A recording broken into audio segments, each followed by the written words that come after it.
So I think I'm going to go with looking at that screen. So essentially what I want to do is in 10 minutes talk about some of the lessons we see companies are learning as they try innovation and fail often due to some oversight in certain areas.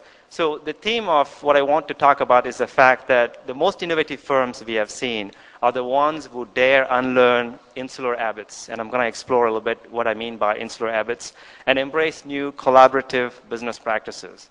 So as I said, everyone talks about innovation, but the problem is that if you innovate the wrong way, the danger is that you can get sucked into what I call the black hole, right?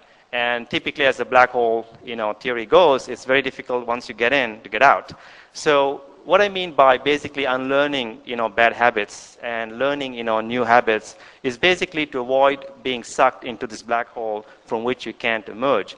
So what is this black hole that you're facing? And one of the things we are seeing is that a lot of companies have tried innovation. It's not something new. I mean, a lot of companies have actually, invested in R&D and other initiatives around innovation.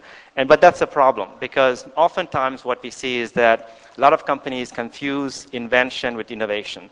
And when I often talk to CEOs of software companies or service companies, give me a metric that convinces me that you're innovating.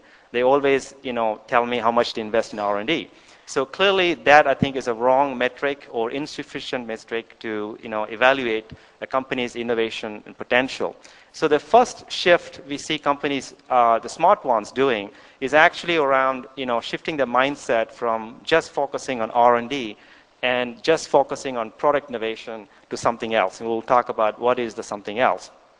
The other shift we see as well is that a lot of time, especially in the tech sector, innovation is seen as something that you do all by yourself. After all, innovation is the bloodstream of a lot of tech firms. So it makes a lot of sense to treat it as kind of the family secret kind of thing. So the process of innovation has always been done within the four walls. Unfortunately, as we will see in a moment, that kind of practice also has evolved to reflect new global realities, and we'll talk about that briefly as well. But what I want to talk about actually is as well, not just what companies are doing the wrong way, but more importantly, what they should do the right way in the future. And I'm sure the panelists will also mention that as well. Once they've identified, some of the failures of innovation, they will also highlight what are the best practices. So what are the best practices? Well, one of the major shifts I see around innovation is a move from focusing on R&D and focusing more on customers. And that means that it's a two-level of insight in this, in this arrow pointing, from the bottom to the top, is the idea that more and more tech firms, the good ones and the smart ones, are saying innovation is not just about investing more in R&D. It's actually starting with the customers, gaining a better insight into their explicit and latent needs, and then deliver business innovations, not just throw them a technology, but actually implement a solution that addresses that problem or the latent need. The second shift we see is actually moving from do it all yourself to this new mindset I call best from anywhere. Being able to tap best ideas and capabilities from an entire ecosystem is becoming more and more important as well. What I want to talk about is actually why and who is actually doing this kind of shift in the first level, which is moving from an R&D driven product inventions to increasingly customer focused business innovations.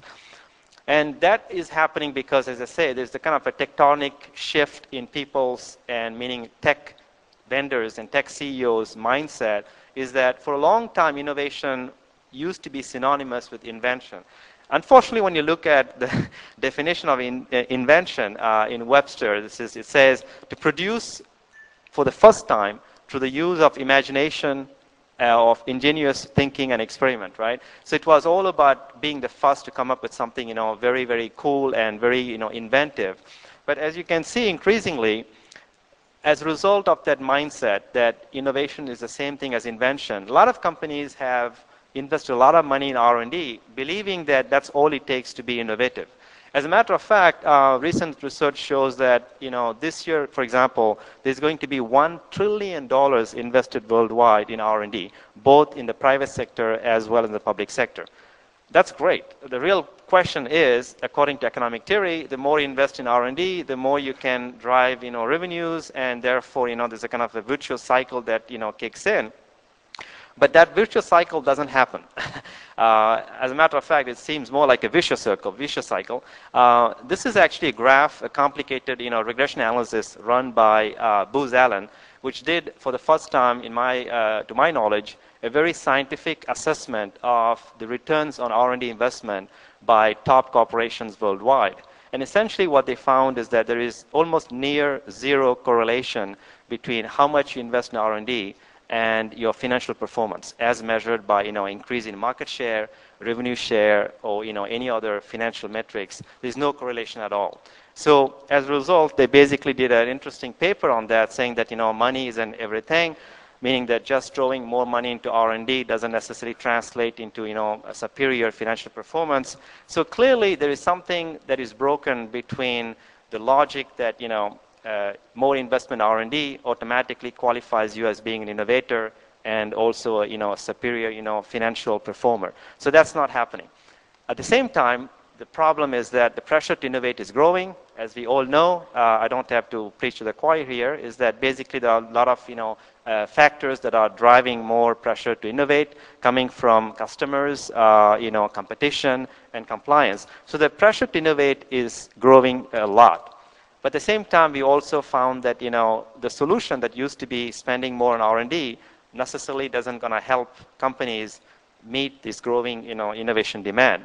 So the second thing that is happening is that, so the first shift in mindset among tech CEOs is that more R&D doesn't mean more innovation. At the same time, as I say, they're feeling more pressure to innovate, not just around products or services, but around business models as well. And one of my favorite quote is from Ben Barayan, who is the CEO of British Telecom.